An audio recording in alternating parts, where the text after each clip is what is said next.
It's fantastic. And I don't want to be working on it for much more, but prints. So, but I actually just really love like how that looks. It's very moody, and I'm just kind of gonna go. That was with the other it. night, huh? Yeah. So I'm thinking this guy will be over here somewhere.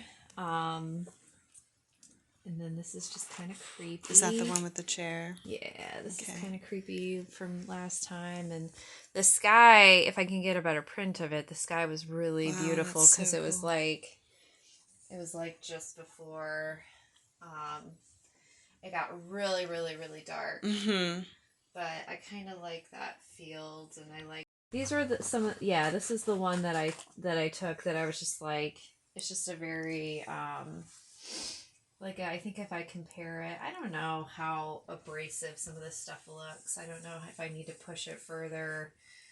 But I kind of have it on and off where I'm kind of focusing on a plant. Yeah. Like I did with the goldenrod. Yeah. And so I feel like, well, then I'm also seeing kind of some similarities in form there. So yeah. I feel like this guy just, I don't know, I'm going to have to figure out how to make it look really kind of gnarly and kind of more of an intense photo, because I feel like it's pretty intense. Yeah. Yeah, the light was hitting it really beautifully. Wow. So then I shot this the last time I was here, and I kept trying to photograph the aster in different light. And I settled on this, just the light was so beautiful. But then I was working with these bird photos that I took, and I kind of wanted compositionally like the opposite, like the birds flying on the background of the sky, the blank sky. And this is actually not a black and white image. It's just so gray and dreary. Oh, wow. Nice. So I'm gonna, and I actually do think that compared, I think on its own, I thought the asters were kind of boring. Yeah. But I like comparing those two. So are you feeling that this is a linear story now? Well, I kind of took your suggestion with the oops, sorry. That's okay. Let me I'm grab in the this way. print real quick. Yeah, it's not a lot of space to walk around in, so I'm gonna see if this kind of is better color. Should I have this on relative colorimetric? Jeez Louise. Let's see.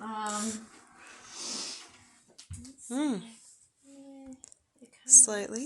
It kind of looks the same. Color.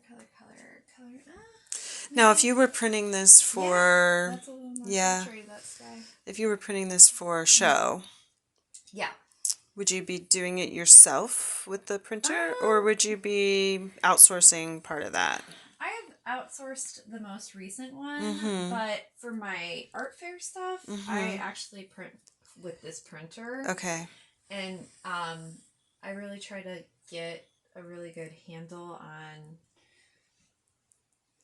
using it, working with it. Yeah. But it's slightly different. It's slightly more saturated. Yep. I see the blues in here are much richer, which is like what I was going for. Right. Getting to know your own equipment and what works best for your prints and which settings you need. So the reason I used a printer in St. Louis for the last show was that I was printing larger than what that can do. But with so many prints, it would be a lot. I might not. I might, like, if I'm not doing bigger than 13 by 19. Some of them I might be doing. Yeah, that's what I was going to say. How big are you thinking? I don't know. I kind of, because I was thinking, like, it's just like bizarre contrast of things. And is that this middle section here? Yeah, actually that might go over here. That might go at the end. Yeah, where it says the REM. Oh, okay. Because that's where your breathing is, like, really fast, irregular. So I figure, like, that's where I want, like, energy. And I might reprint this. But, yeah, I feel like there's still a little bit more to do. Just a little bit more. Yep. Okay. So you're But going I to don't take know. any more photographs before you leave? Yeah. Okay. Because I want to have like the kind of simulation of blood coming out of Oh, my mouth. right. So, Nice. but, Nice. because I figure, you know, things start off kind of calm and. Yeah, it's so funny. Yeah. Yeah, I like the darkness too of it, just kind of. I like that the night photography kind of lends to that. Oh my gosh. Stinker. What are you doing? Oh gosh. What are you doing? What are you doing? Frankie. Are you trying to get a toy, buddy?